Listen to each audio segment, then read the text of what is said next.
For today's lesson, we are taking a look at similar figures. In this example shown here, we have two cones, cone X and cone Y. And we want to find the missing dimension, which is the slant height on cone Y. So we find the sides that correspond. So cone X, the radius is 5, and cone Y, the radius is 7.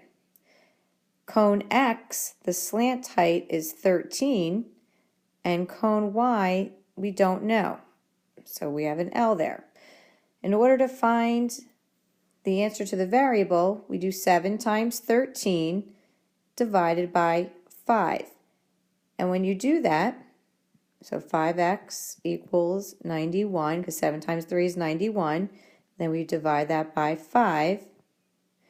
You will get, I should put an L there, L equal to 18.2 yards.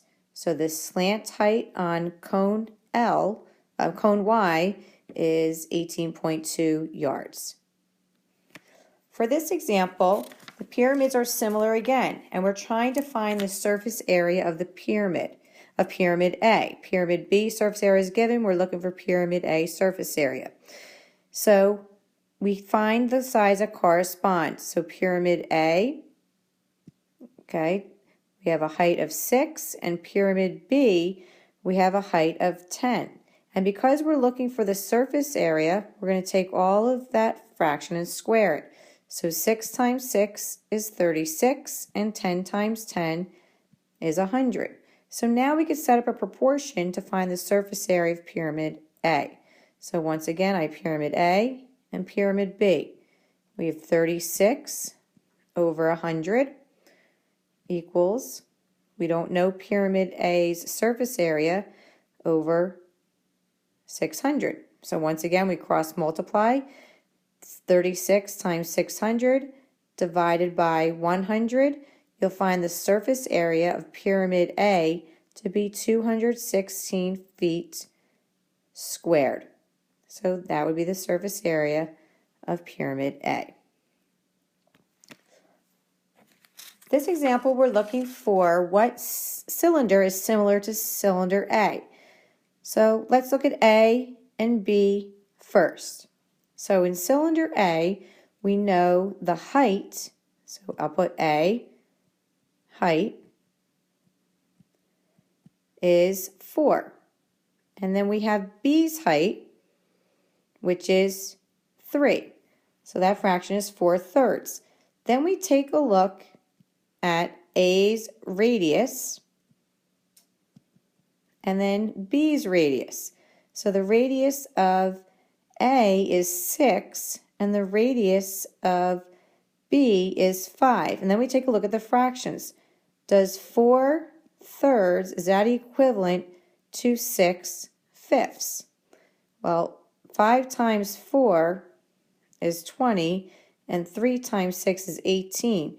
So that's a no, okay? So then we have to assume that cylinder A and C are similar. So let's take a look. So now we're going to compare A and C. So cylinder A height, as we said before,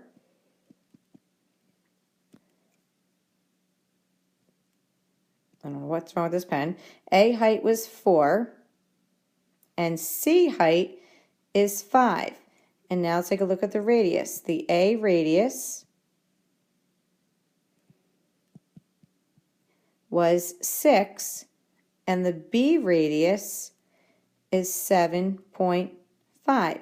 So if we compare the two fractions, 6 over 7.5, does that equal 4/5? Well, 6 times 5 is 30, and 7.5 times 4 is also 30. So A and C are similar.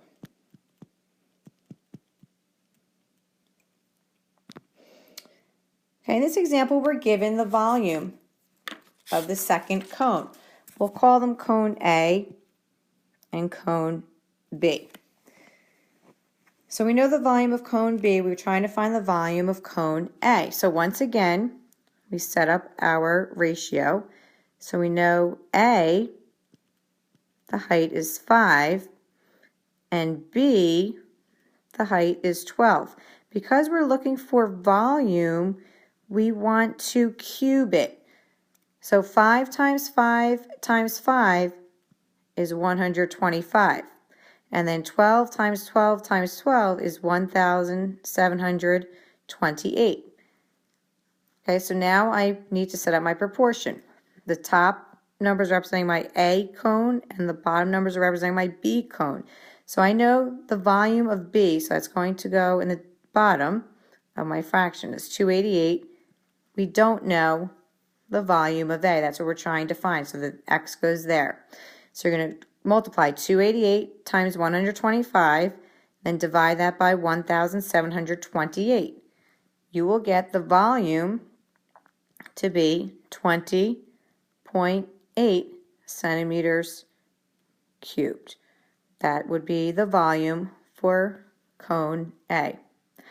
I hope this video helped. Have a great night.